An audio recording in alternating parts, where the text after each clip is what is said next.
আজ আমি তোকে ধরবো এই বলে দুটি নয়নের জল ছেড়ে দিয়ে বদনে হা কৃষ্ণ গোবিন্দ বলে ভাই কানে রাঙা শরণে দুখানা বক্ষ মাঝে জড়াইয়ে ধরে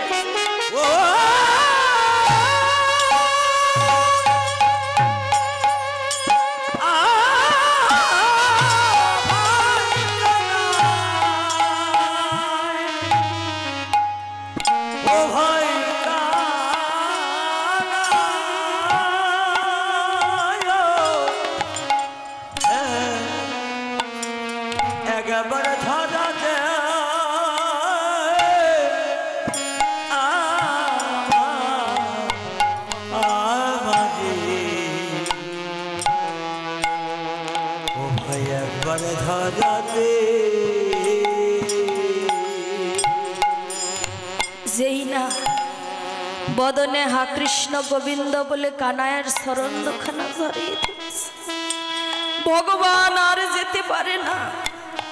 কেমন করে যাবে মা? ভক্ত ধরেছে ভগবানের শরণ, আর কি আমার ভগবান যেতে পারে? আমার ভগবান ধরা পড়ে গেল ভক্তির কাছে। সুবল ডেকে বলছে কানাই ভাইরে, আমি তো জয়ী হয়ে গেছি, আমি জয় লাভ করেছি। বল ভাই বল, এবার আমায় কাঁদে নিবি তো বল। কানাই ডেকে বলছো রে প্রাণের ভাই সুবল রে, আমি তো এমনি এমনি খেলায় হেরে যাইনি। আমি কেন খেলায় হেরে গিয়েছি জানিস? তোর মতো ভক্তকে আমি আমার কাঁধে বহন করব বলেই আজ আমি হেরে গিয়েছি।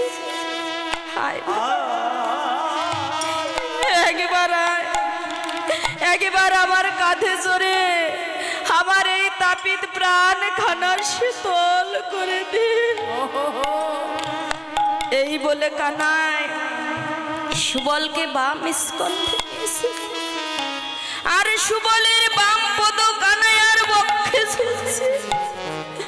আজ আমার ভগবান ভক্তের শরণে বক্ষে ধারণ করেছে, আর ডেকে ডেকে বলছো রে প্রাণের ভাই সুবল রে, শরণ যখন দিয়েছিস তবে একটি কেন রে, একটি কেন রে?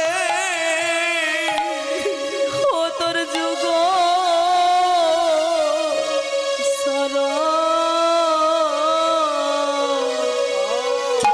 আমার পক্ষে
ভক্ত পদ আমি আমার বক্ষে লব। ওরে সুবল, এই জগতে অনেক ভক্ত দেখেছি, কিন্তু তোর মতো এমন ভক্ত আমি আর দেখি। আমি যে তোর ভক্তির কাছে ধরা পড়ে গিয়েছি রে। আমার ভগবান এমনি ভাবে সখাগণ সঙ্গে করে খেলা খেলছেন।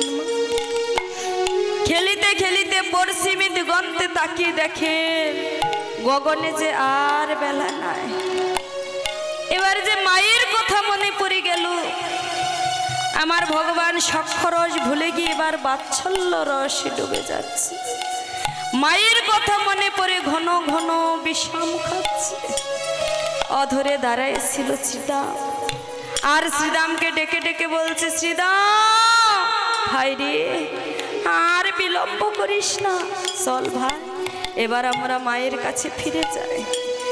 মায়ের জন্য যে আমার প্রাণ কাঁদছে। ওরে শ্রীদাম, আরে পাল জর কর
আজি মাঠে আমাদের বিলম্ব দেখিয়া হেন বুঝি কান্দের মায় পথ পানে চাইয়া। ভাই রে, সেই যে বেলি পূর্বাহ্ন সময় মাকে বলে এসেছি, ও মা আজ না তাড়াতাড়ি করে গুষ্ঠ খেলা শেষ করে আবার তোমার কাছে ফিরে আসবো।